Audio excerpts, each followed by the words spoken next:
In this video, we'll discuss the following points and dive a little deeper into one-point perspective to cover the more abstract elements of it. Take them slowly. Make sure you spend 1 hour a day practicing the things you learn here until you can do them all. So you can draw straight lines and very limited things like weird boxes and your bedroom, and that's going to remain the case for now because the most important aspect of this is something we haven't touched on yet, but you'll hopefully have noticed it from your own experiments. When we draw a box far away from the one vanishing point, it can sometimes look strange. The front is flat, but the extruded part gets stretched, and something about it just doesn't look very much like reality at all. The reason for this relates to how we cannot move our heads in one point. In fact, it's better to think of these types of drawings as looking through a camera lens as opposed to your own eyes. When you look ahead and hold a cube in front of you, eventually as you move it, it will stray into your peripheral vision, and beyond that you cannot see it. While we can change the lens of a camera to make it narrower or wider in terms of its field of view, the lens that we use here for one point is generally around 35mm, or a 50 to 60 degree field of vision. This will flatten things out far more than we experience in real life, which is fine near the central vanishing point, but it won't behave the same as your peripheral vision, and so we have to keep things within a safety region to prevent them from looking too distorted. One of the weirdest things about using flat paper to represent 3D space is that we can actually even draw things beyond our peripheral vision, and we can set up more advanced types of perspective frameworks to enable that. It's a bit like when you mess with the field of view settings in a video game. By default, the lens we use sees 30 degrees to our left and right, meaning we have a field of vision of 60 degrees in total. This is called the cone of vision because in orthographic view it makes a cone shape. This is the lens that most closely mimics the way our eyes generally see things if we focus on something distant, and it's the type of view we see most often in movies and photographs and video games, so we expect it and are used to seeing it.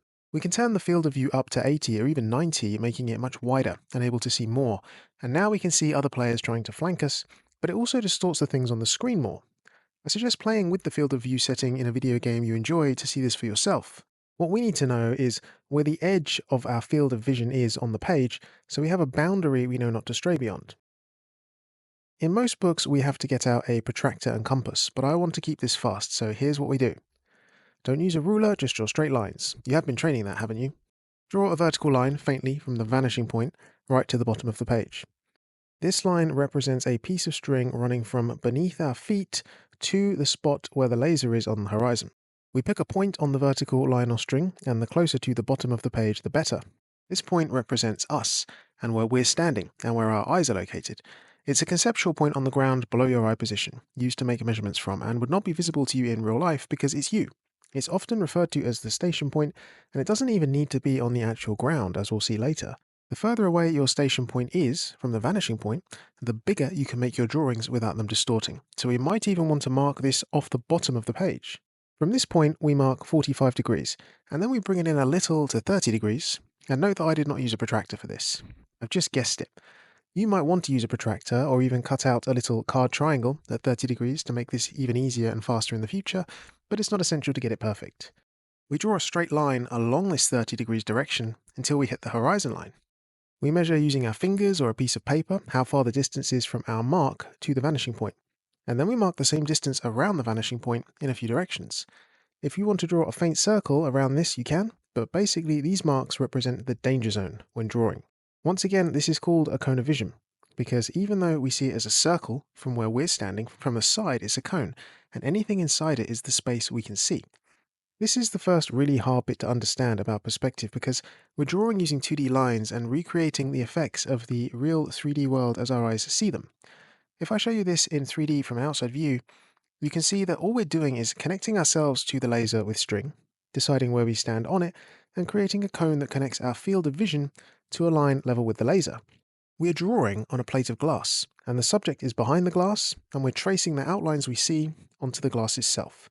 This glass is your paper, the 2D surface. Depending on the cone of vision we use, we'll be able to focus on a more telescopic, narrow view of the subject, or a wider one that sees everything. The circle this creates from our one-point viewpoint is flattened out, because we're at the apex of the cone, looking towards the bottom face. Then everything inside the cone is the space we can see, and clearly the closer things are to us when we're using 60 degrees, the narrower they must be placed within this space, or they will fall outside our cone of vision. We can draw things outside the cone, but they look weird, and that's what's happening when you draw one of these distorted forms. This may or may not be what you want. In practice, you'll find that even getting a little close to this boundary line can cause your drawings to distort. And so your best bet is to always start this sequence by marking the station point down off the bottom of the page, thereby making this limiting circle as big as possible. Then keep any artwork you draw away from the circle and inside it. You should remember that we cannot move our head when we work in one-point perspective, but we can still move our entire position. For example, imagine we stood in an elevator and started to go up. What would happen to the laser and the horizon line? Remember, even though we're rising upwards, we cannot move our head. This is one useful reason for actually drawing the cone of vision out. We can ping the horizon line through the upper half of the circle to reveal more of the ground, or we can ping it through the lower half of the circle to reveal more of the sky. This is the best way to manage the eye level when drawing like this, and helps you appreciate that the horizon line is not always the middle of the cone of vision, but we might choose to keep it there. Our eye level is the horizon line, so even if we go up high or go prone and lie down, then the horizon line can either stay the same or be adjusted to reveal more or less of the scene. You can further test this for yourself by using another cool trick, which is transferring scale. We do this by creating lines and planes we can use as measurements inside the conal space we have created. If we draw a ground plane and mark a point on it, then we can draw a stick man on that point and bring his head to our eye level, which means making his eyes level with ours and the laser beam. If we connect the points we marked on the ground on top of his head to the vanishing point, then we've created a measurement plane, a plane perfectly mapping this character's height into the distance. We can draw the character anywhere on this plane, making sure the height matches it, and transfer it to any distance, cloning this character along the z-axis. We can then move them up and down using their height at any point on the plane as a unit of measurement to place them on top of boxes we draw or down holes. We can also clone them horizontally from any point on the plane to transfer them anywhere else in the scene once we know their z position. You'll notice that drawing the character closer to the vanishing point is totally fine, but if we try to draw them closer to the edge of the paper outside that danger circle we marked, then things can get weird. I recommend repeating this with boxes and anything else you like, and you'll see the same thing. Note where these distorted creations are in relation to your boundary circle. Any that get close or worse still go beyond it could suffer this distortion, and your drawing will look weird. Once again, this is because up here near the apex of the cone, where our eyes are, the only stuff visible is right in front of us. You can't draw things outside your cone of vision. If you do, they will end up distorting and looking weird. No Marvel Comics penciler job for you, but you can get an intuitive feeling over time for when this distortion might occur, and eventually you won't need to make any marks at all. I've been doing this for a while and I never measure these marks. I know where they are roughly, but I always play it safe by drawing close to the vanishing point when working in one-point perspective. But perhaps more importantly, I can tell when a drawing looks distorted, and I can tell when I've messed up and drawn something in the wrong spot. And that brings me to the key point I want to make for this video. Many beginner artists trust their perspective grids and marks too much. They think that because it's inside the boundary circle and indeed projects to the vanishing point, then it must be correct, right? Well, not always. Be your own judge. Humans are really good at knowing when something looks uncanny, and so by observing real life, you can learn to get a gut feeling for when the drawing is wrong. That gut feeling is what will carry you beyond needing to draw these marks and into the world of drawing freehand in perspective. This is the best way to learn to draw. There's no measuring, you just ask yourself, does this look correct? And you know what correct looks like because you've studied reality and the world around you. Remember, perspective allows us to simulate reality, but we can also use it to break reality and draw things that our field of vision cannot see. It's very powerful, and we'll look at more ways to do this in the future. I found the biggest head scratcher when I started learning was, why do we even bother drawing grids and stuff when people like Kim Jung-gi or our art teachers tell us to just go out and draw from real life? Well, it's because you need to learn to see the perspective system in the real world around you, and learn to see when reality has been broken in your drawings. They are different sides of the same coin, and so both are equally important.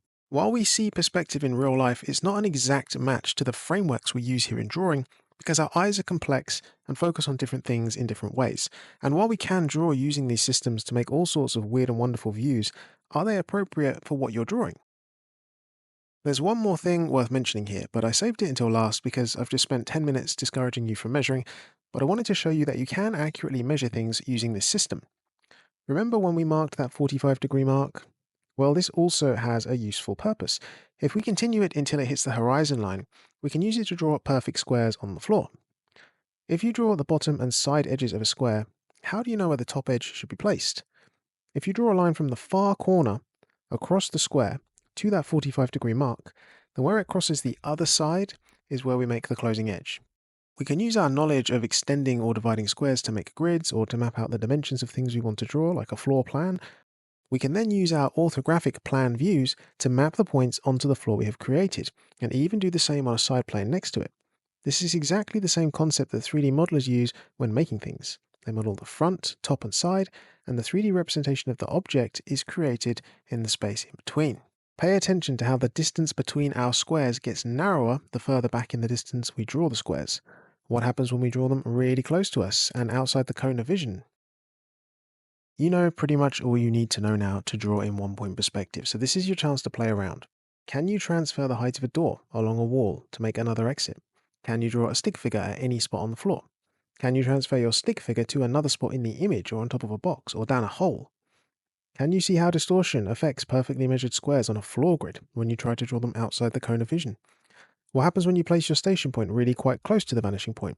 What happens when you use a station point way down off the bottom of the page? Have you tried changing your eye level yet? So to recap, you learned that we generally set 1-point perspective up to work within a 50 or 60 degree cone of vision to limit distortion, and we have ways to figure out where this is on the page. That straying near or beyond this cone limit messes up our drawings, and so we tend to stay central to it. We can adjust our eye level by changing where the horizon line cuts through the cone of vision. We can make measurement lines and planes to transfer the scale of any object to other parts of the scene. We can measure things like squares in perspective, but it's better to gain an intuitive sense of when they are correct and use that, and that we gain this intuition by studying the world around us. Remember, the perspective system isn't as reliable as your own eyeballs. To make this challenge easier, stick to simple squares and boxes. They're the easiest thing to see the distortion on and to develop that gut feeling of if something looks correct or not. Draw squares on the floor and notice at what point they become distorted. Try and draw the same box equal distances apart and use measuring planes to map the height correctly in the z-axis. To make the challenge harder, try drawing slopes or angle planes. See if you can draw a person on top of a box or down a hole by transferring their scale to the box or hole and then upwards or downwards, extending the measuring plane in that direction. Can you use a square grid or extended squares to map a shape in an orthographic plan view and then translate that to the floor in your scene? How about onto the wall? Can you project a staircase out from the wall? Try and see roughly how 1-point perspective might be in the world around you, like when you look down the street. Can you draw the street you live on, or the inside of your favorite coffee shop in 1-point perspective? I'll make one final challenge here. See what happens when you change the actual angle used for marking the cone of vision from 30 to other values. If a 30-degree angle makes a 60-degree cone of vision, what would a 50-degree cone of vision look like?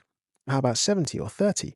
And how would this setup then affect the drawings we can produce, and at what point would they distort? Those of you with an interest in photography should be able to appreciate how this works the same way as changing your camera lens. Think back to the field of view settings in your video game. It won't look like real life, but using a wider lens will allow for a wider cone and for more of the space outside of your regular peripheral vision to be captured. Ask yourself as many questions as you can, and if you want help finding the answers, you can leave a comment or better yet head over to our Discord server. By asking yourself these questions and drawing to try and figure out the answer, you'll learn more about the possibilities and limitations of 1-point, and that's the secret to mastering it. Once you feel comfortable playing with these things and you can draw them, we'll add another vanishing point and see how this changes it. But first, we need a break to recover from all of that, so we'll spend some time thinking about drawing curves and circles. Don't move on until you're confident. If you don't understand what's going on here, spend a few days just repeating it, then continue. Wanting to rush through this is the most common way to fail at it. Draw a scene like this every day for 2 weeks if you have to. If you're using the Anki deck, make notes and add photos of your work so that you can refer back to them and continue your experiments from where you left off.